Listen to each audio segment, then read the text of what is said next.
So as you can tell from what's written in the brackets in the video title, today's video is gonna be a bit different from what I usually do. Can't say I've ever imagined myself doing a review on a demo at any point, but this is a special case today. This here is Vernal Edge, a 2D action platformer heavily inspired by character action games. If you don't know what that means, think Devil May Cry. Being developed by simply a team of two, Matthew Martinez and Alex McCaskey. They recently launched a Kickstarter campaign for their game, and at the time of me recording this, they're currently about a third of the way towards their $50,000 goal. Just from what's shown on the Kickstarter page, the game's already looking quite incredible, with beautiful pixel art visuals, some great looking character artwork, which was done by a close friend of mine who's really good at doing art, and flashy combat that's, again, very clearly inspired by games like Devil May Cry. And, as noted in the video title, the Kickstarter page also has a fancy-schmancy demo for the game, so you get to actually give the game a try before you choose to back it. A practice I think all future games on Kickstarter should aim to do. The more we can avoid situations like Mighty Number 9 again, the better. Now to clarify, while in a way this could all be seen as just an ad for the Kickstarter campaign, this video wasn't at all influenced or endorsed by the developers or my art friend. The most they did was,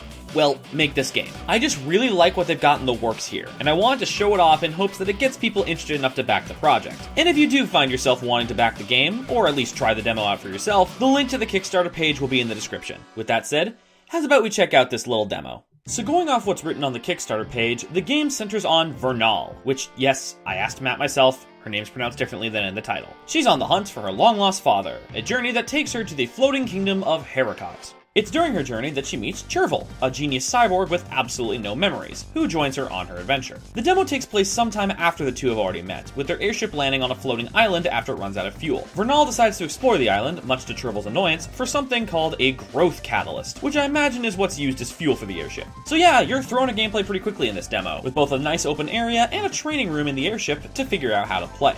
Vernal doesn't have much in the way of basic movement, with only a jump, a wall jump, and a dash, but what she lacks in movement abilities, she makes up for in combat abilities. She has a standard 3-hit sword swing combo, but by tilting the control stick up, down, left, or right while attacking, the attack will change, and by holding the attack button, she's able to charge up her next strike. Control-wise, Vernal feels very good to play as. Yeah, her jump's a bit on the heavy side, which did lead to a few fails on my part during platforming, but fortunately, the level design in the demo at least isn't very punishing for screwing up jumps. And with being able to easily string your various attacks together, alongside the great feedback with each swing and hit landed, combat has a lot of punch to it, making it quite satisfying to partake in, which is only amplified by Vernal's other two main abilities, magic and pulse attacks. Magic serves as your secondary form of attacking, and much like melee combat, your magic attack will vary depending on the direction you're tilting the control stick. You start off with 3 magic attacks, and in my playthrough I managed to unlock one other spell, but I do recall hearing there's more than just the one hidden in the demo. You're also able to customize which tilt direction does which attack, which is a neat little feature to have that I imagine will be expanded on in the final game. Magic was a great tool to have during combat, especially as a long-range attack when needed, but the combat mechanic I really enjoyed the most was the pulse attack system. By shooting out this energy blade of sorts, you can have it latch onto enemies, and when you press that button again while tilting the control stick, you perform one of many powerful attacks on that enemy specifically. And man, these felt great to pull off. The side pulse attack especially was my favorite to go to. According to the Kickstarter page, this mechanic was meant to serve as an alternative to the lock-on target system often seen in 3D character action games. And I gotta say,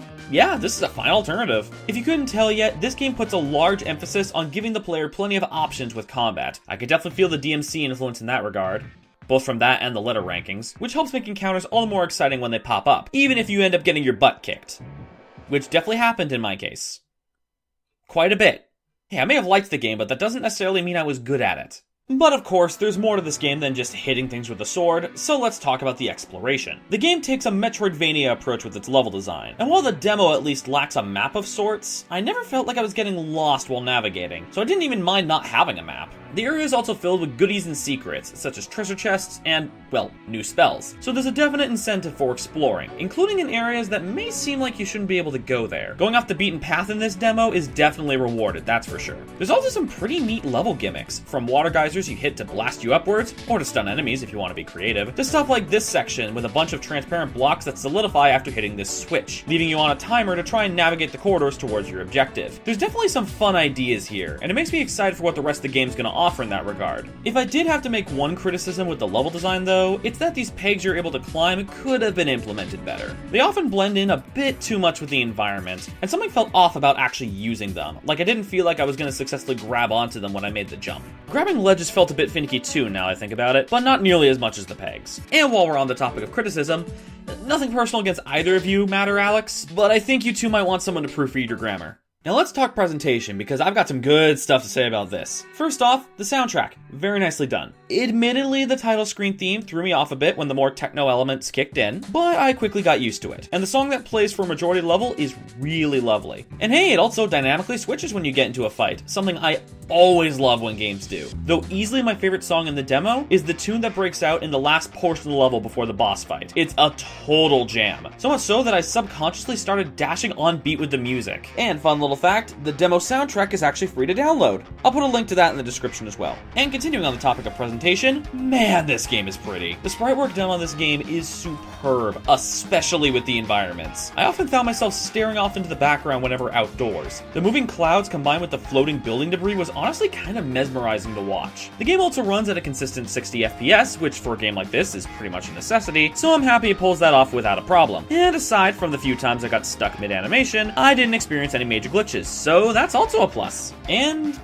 yeah, that basically covers it all. There are a few elements of the demo that I didn't go over, such as the boss fight at the end, but I don't want to spoil everything the demo has to offer, so I'm going to stop where I can. Though to those curious about the length of the demo, my playthrough of it lasted just under an hour, which included screwing around while learning how to play, and my deaths. So it's not particularly long, but for the short time it is, it's definitely fun. So again, if you want to give the demo a try for yourself, it's available on the game's Kickstarter page. The demo is also compatible with both Xbox and PS4 controllers, if you prefer playing it that way like I do. And above all else, even if you're just somewhat interested, I highly recommend backing the game, even if it's just a few bucks. The Kickstarter campaign ends on June 18th, so you have until then to support the game. Here's hoping that it manages to hit its goal in time. But yeah, that's just about everything for now. This has been Black Mage Maverick, and until the next video, have a nice day everybody.